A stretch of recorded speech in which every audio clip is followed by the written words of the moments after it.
Angibingelele bafethu, ngibingelele Simon uMagate. Uyazi ngithi asikhulumeni, siqhubekeni ngoba khona la sakhuluma sagcina khona. Yabo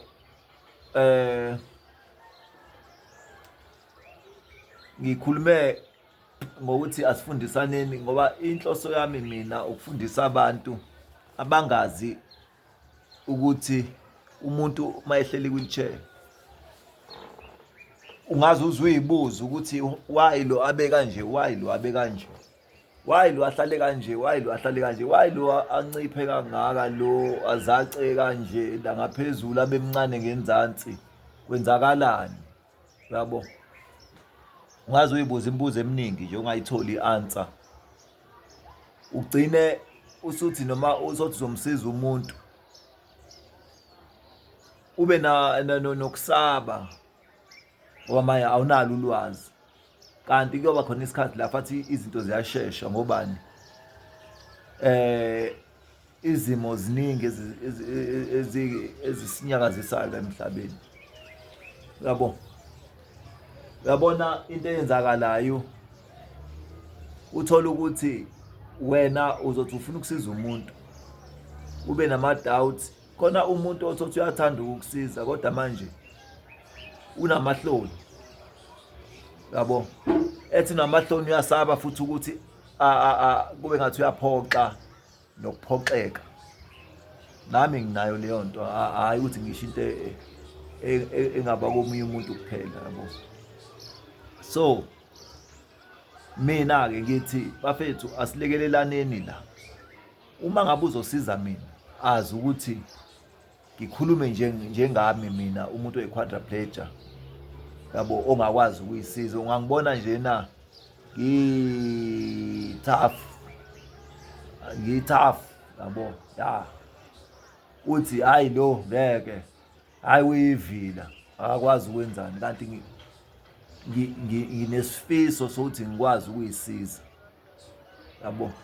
As njengokwenza kwami, I tried ngayo yonke indlela ukuthi ngibe independent, ngingalidingi usizo kumuntu, yabo. If ngizodinga usizo kumuntu mhlawumbe ungangithathela into ephezulu, ungangithathele into mhlawumbe la ngafinyeleli khona, kodwa nje yonke into ela phansi around mina, if mawuthi ngiyakwazi ukubamba, thothi ngiyakwazi ukuyiphekela, yabo, at least-ke ukuwasha, ya, ngiyakwazi ukuthi ngiwashe manje ngoba ngisebenzisa umshini, ngineke, yabo, ya, yabo.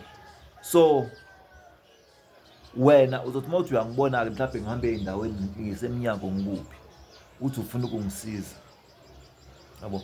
Khona abanye-ke ngibuye la emgaqweni, uma bedlula emgaqweni uthothi uzongibona umuntu ngibeka indishi la, ngiyocingweni naye, ngimbothi yazi lo muntu uyakhuluma nami uyangidabukela, ngisho ngenhliziyo ngithi hawu shame, ngiyabonga kodwa ngoba ukubuka kwakho kanjani nokungidabukela kukhombisa ukuba nenhliziyo emnene, yabo. Ngisho ukuthi ngelinye ilanga ngokutshela ukuthi hhayi, uma ungibona ngishanela, ungibona ngibeka indishi la ngiyoneka, ungangidabukeli, fanele ngenze something kunokuthi lo ngihleli ngithi ngizolinda benze njani. Mina ngiyabatshela ukuthi hhayi, faka ingubo yakho emshinini, mina ngizoyiqhubeka ngiyiwasha, ngihambe ngiyoyigaxa ocingweni, anginankinga yaleyo nto, yabo, ngoba ngikhona.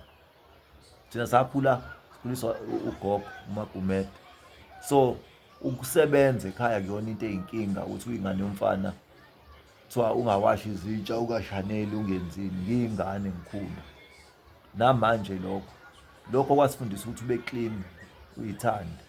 Ngobani? Ukuba clean wakufundiswa khona ukhulu. Manje ngikwi-disability, akekho umuntu ofathi angisiza angilekelele, ngisele ngedwa la emini. Fanele ngenze njani? Fanele ngilinde ukuthi baze babuye ntambama, wonakho mhlawumbe mina ngiyi-quadriplegia, izandla zami ayisebenzi, fanele ngitetema. Asekho isikhathi sokutetema manje, yabo. Fanele uzenzele izinto. Ingane ayithi uma ikusiza yazi ukuthi iyakulekelela, hhayi ukuthi fanele ikusize complete help, no, fanele ikubambele ikulekelele lapha nalapha. Ubani iy'ngane zimntane zithi yazi baba, sunesicefe manje, kade lo ngisizana nawe, nami nginezinto zami, ngifuna izinto zami lo ngibhekene nawo, anginaso isikhathi sokubhekisitha wena. Kube buhlungu uma seyikhuluma kanjalo. So if uwumuntu funda ukuthi ube independent, funda ukuthi uyimene, uyabo, ukuthi uyi-quadriplegia, funda ukuthi ube khona into ozoyenza endlini, yabo. Ngizama ukunikeza abantu ugqozi lokuthi noma uhleli yazi ukuthi ngabe ngiyayenza lento, kodwa manje nginamahloni ukuthi bazothini, no, shona khona uyenza into yakho, and then uzoba nenhliziyo yokuthi at least ngizamile ngahluleka, next time fanele ngizame kangconywana, yabo. And then bese uyayenza into. So bafethu, sisizeni nisidabukele, kodwa ningaspoili ukuthi if nisiza nisilekelele seyifathi uhlezi kuyinto yayo. Fana nabantu abama-caregiver, uthi umuntu awusakwazi kwenza lutho bona ukwazi ukuthi kune-caregiver. That is very wrong. Aningifollowishe, ningilike, ningicommente, sixoxeni bafethu, sharp.